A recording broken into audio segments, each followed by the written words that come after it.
नमस्कार, मैं हूं आपके साथ शिप्रा झा और आप देख रहे हैं देश का सबसे पहला समझाने वाला बुलेटिन। चुनाव की चाल तो समझिए।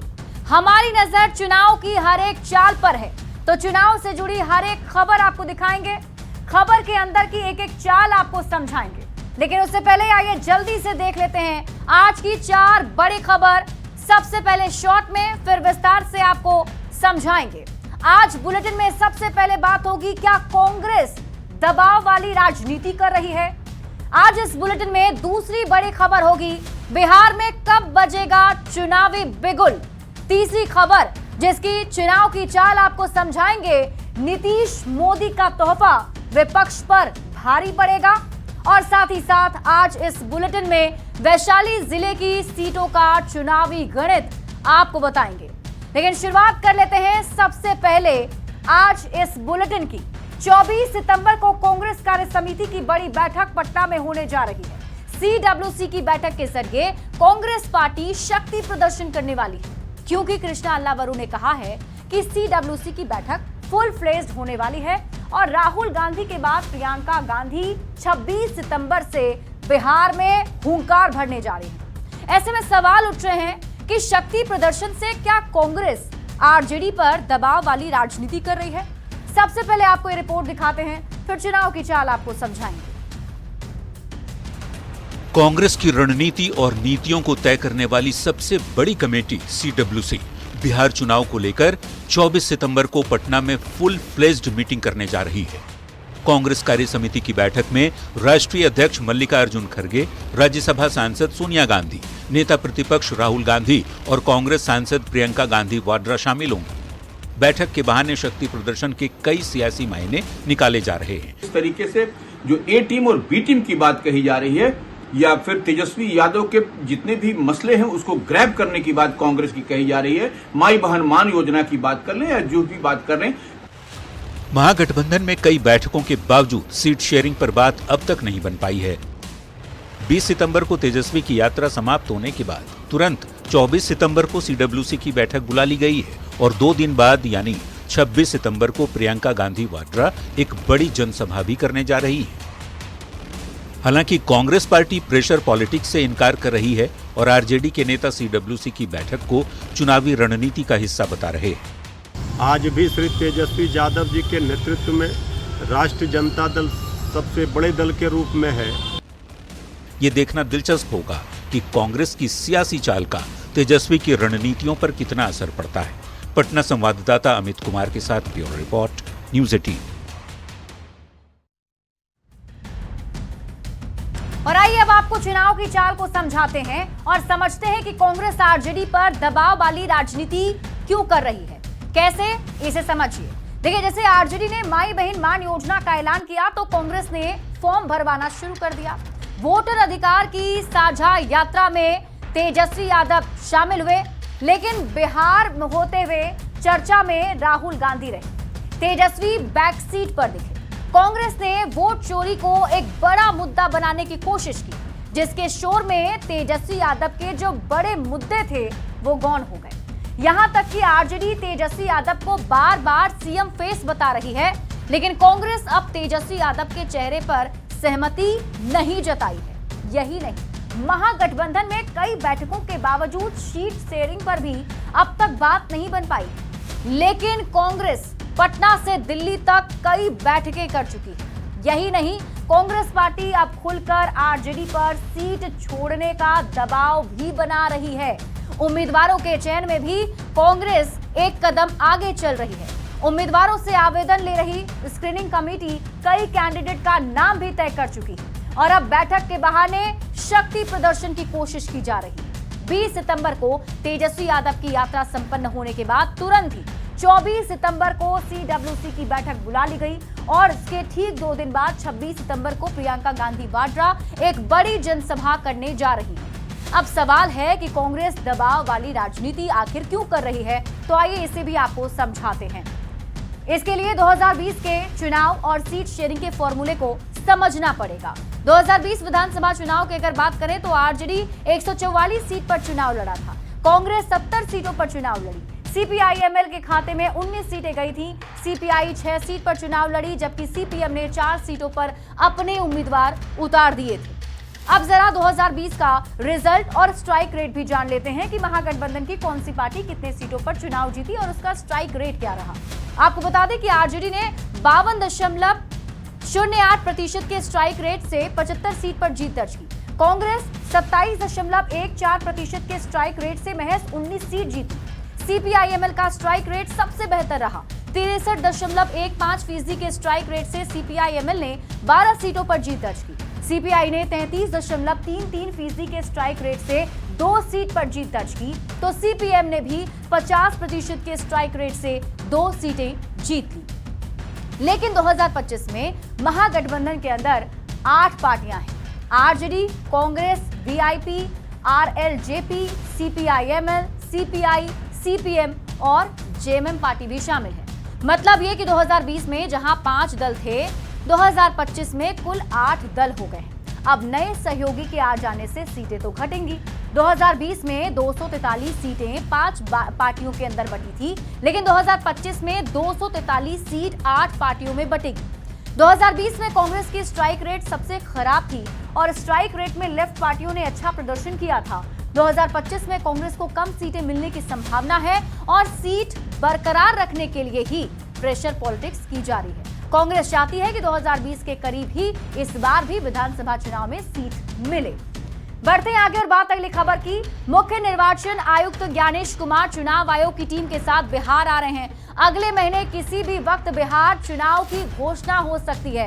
कितने चरण में हो सकता है चुनाव और कब आ सकते हैं चुनाव के नतीजे, सबसे पहले आपको रिपोर्ट दिखाते हैं, फिर चुनाव की चाल आपको समझाएंगे।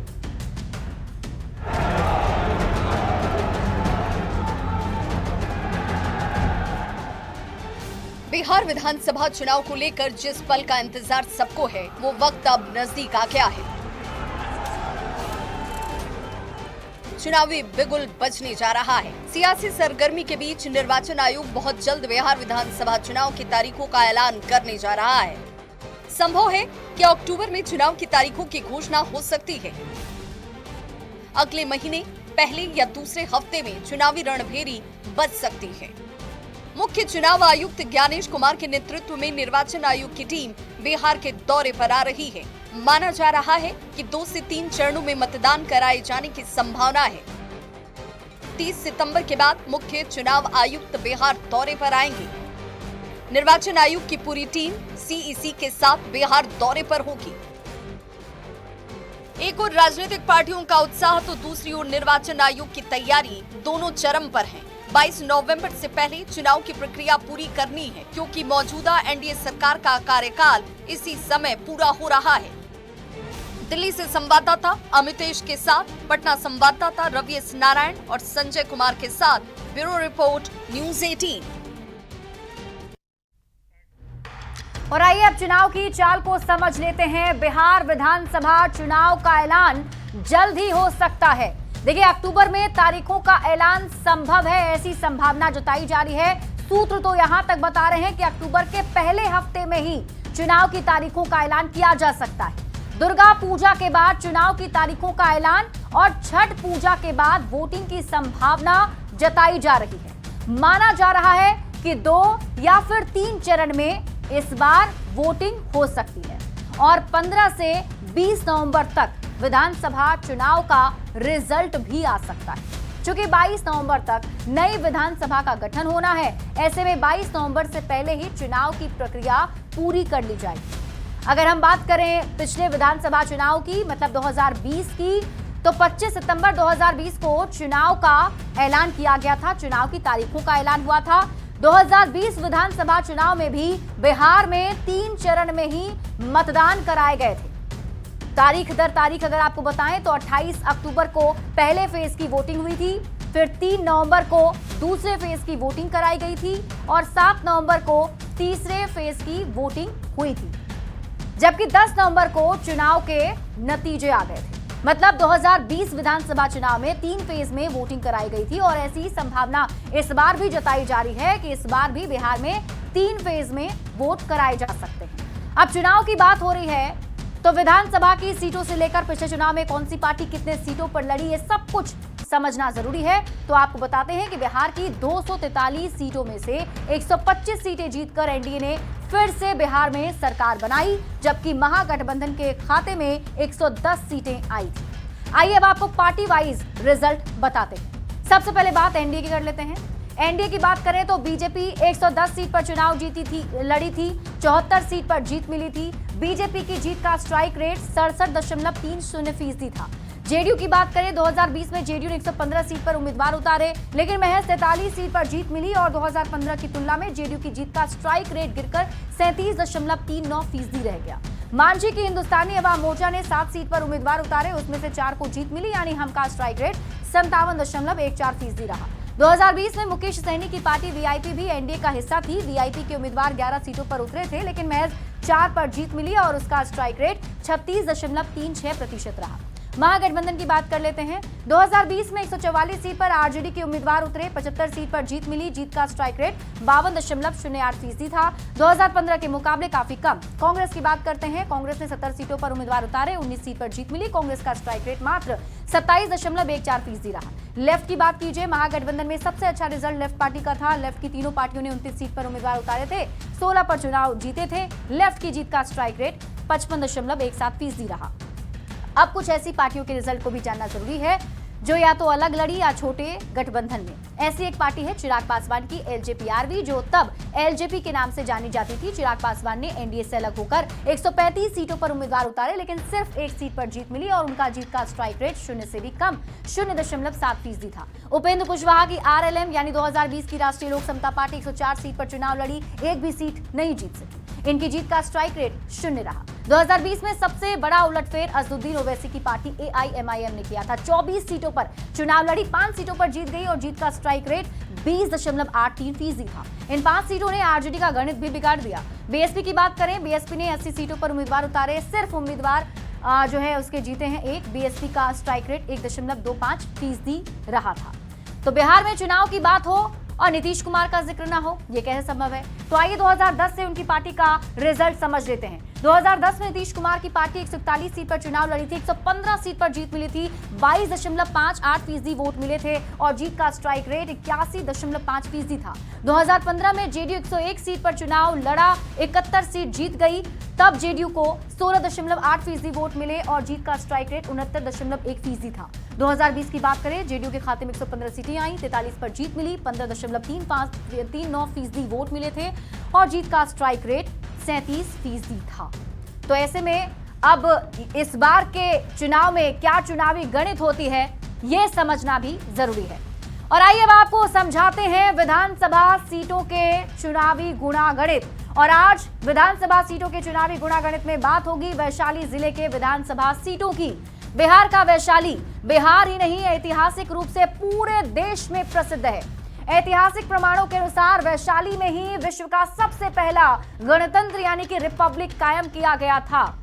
आज वैशाली जिले की सीटों का चुनावी गणित समझते हैं। वैशाली जिले में विधानसभा की 8 सीटें आती हैं। इन 8 सीटों में से बीजेपी के पास फिलहाल 3 सीटें हैं, आरजेडी के पास भी 3 सीटें हैं, जेडीयू और कांग्रेस के पास 1-1 सीट है। मतलब ये कि वैशाली में एनडीए और महागठबंधन के पास आधी-आधी यानी कि 4-4 सीटें दोनों गठबंधन के पास है। 2020 के चुनाव में किस सीट से कौन जीता, आइए अब इसको समझते हैं। वैशाली सीट से जेडीयू के पास जहां से सिद्धार्थ पटेल विधायक हैं, हाजीपुर से बीजेपी के अवधेश सिंह विधायक हैं, राघोपुर से नेता प्रतिपक्ष और आरजेडी के तेजस्वी यादव विधायक हैं, महुआ से ही आरजेडी के मुकेश रोशन विधायक हैं, महनार से आरजेडी की बीना देवी विधायक है, लालगंज से बीजेपी के संजय कुमार सिंह एमएलए हैं, पातेपुर से बीजेपी के ही लखिंद्र कुमार रोशन विधायक हैं, तो राजा पाकर सुरक्षित सीट कांग्रेस के पास है जहां की विधायक है प्रतिमा कुमारी। और आइए अब विधानसभा सीट वाइज आपको चुनावी गणित समझाते हैं। सबसे पहले बात वैशाली विधानसभा सीट की। इन 16 चुनाव में कांग्रेस यहां पर 5 बार जीती है। मतलब वैशाली विधानसभा सीट पर 16 बार अब तक चुनाव हो चुके हैं, उनमें से कांग्रेस 5 बार जीत चुकी है। जेडीयू को भी यहां से 4 बार जीत मिली है, लोकतांत्रिक कांग्रेस को 1 बार जीत मिली, जनता पार्टी और जनता दल के उम्मीदवार भी 2-2 बार यहां से चुनाव जीते, जबकि लोक दल का उम्मीदवार 1 बार यहां से जीता है। 2020 के चुनाव में जेडीयू के सिद्धार्थ पटेल ने कांग्रेस के संजीव सिंह को 7,413 वोट के अंतर से हरा दिया था। वैशाली विधानसभा सीट का चुनावी गणित समझिए। वैशाली सीट पर दो परिवार का सबसे ज्यादा प्रभाव है। एलपी शाही और वृषण पटेल का सबसे ज्यादा प्रभाव देखने को मिलता है। एलपी शाही लगातार 3 चुनाव यहां से जीते, 2 बार एलपी शाही की बहू, बेटा और 1 बार चुनाव जीते। वृषण पटेल भी यहां से 6 बार विधायक रहे हैं। 2005 से ये सीट जेडीयू के पास है। यादव, मुस्लिम, कुर्मी वोटर निर्णायक भूमिका में होते हैं। रविदास और पासवान जातियों का यहाँ अच्छा प्रभाव है और पिछड़ों के समीकरण के सहारे जेडीयू यहाँ पर काबिज है। अब बात हाजीपुर विधानसभा सीट की कर लेते हैं और हाजीपुर विधानसभा की सीट पर अब तक 18 बार चुनाव कराए गए। अब एक एक करके आपको बताते हैं कि कितनी बार कौन सी पार्टी ने यहां से जीत दर्ज किया है। तो हाजीपुर विधानसभा सीट की बात करें, यहां से कांग्रेस ने 5 बार जीत दर्ज की, बीजेपी को 7 बार जीत मिली, जनता दल को 1 बार, जनता पार्टी 1 बार, शोषित दल को 1 बार, लोक दल 1 बार और संयुक्त सोशलिस्ट पार्टी 1 बार और सीपीआई को भी 1 बार यहां से जीत मिली है। हाजीपुर में बीजेपी के अवधेश सिंह ने आरजेडी के देव कुमार चौरसिया को 3000 वोट के अंतर से हरा दिया था। हाजीपुर विधानसभा सीट का चुनावी गणित समझिए। 1995 तक ये सीट समाजवादियों का गढ़ रही। 2000 के बाद नित्यानंद राय 4 चुनाव जीते। 2000 बाद के बाद इस सीट पर बीजेपी का कब्जा। लगातार 7 बार बीजेपी को यहां से जीत मिली। अनुसूचित जाति के वोटर्स का यहां प्रभाव रहता है। 21% से ज्यादा अनुसूचित जाति की आबादी यहां है। बात करते हैं अगली विधानसभा सीट की। राघोपुर विधानसभा सीट की बात कर लेते हैं। राघोपुर विधानसभा सीट का चुनावी गणित समझिए। 19 बारी यहां पर चुनाव अब तक हो चुके हैं।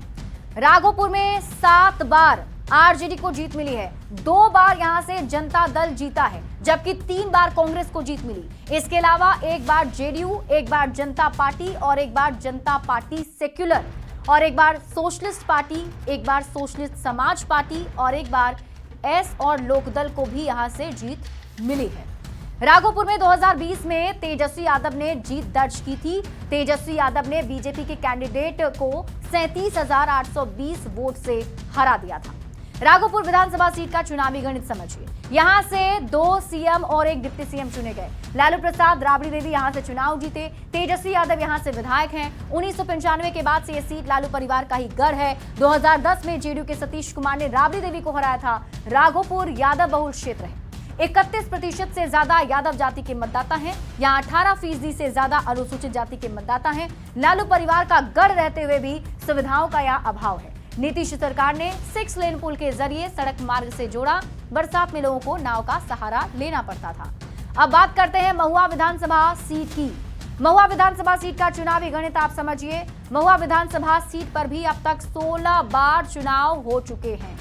कौन सी पार्टी कितनी बार यहां से जीती, आइए एक बार इस पर नजर डालते हैं। तो यहां से देखिए 16 बार के इस चुनाव में आरजेडी को 5 बार जीत मिली है, जेडी को 2 बार, जेपी को 2 बार, कांग्रेस को यहां से 4 बार जीत मिली, एलडी पार्टी को 1 बार, जेडीयू को 1 बार और एसपी पार्टी को यहां से 1 बार जीत मिली है।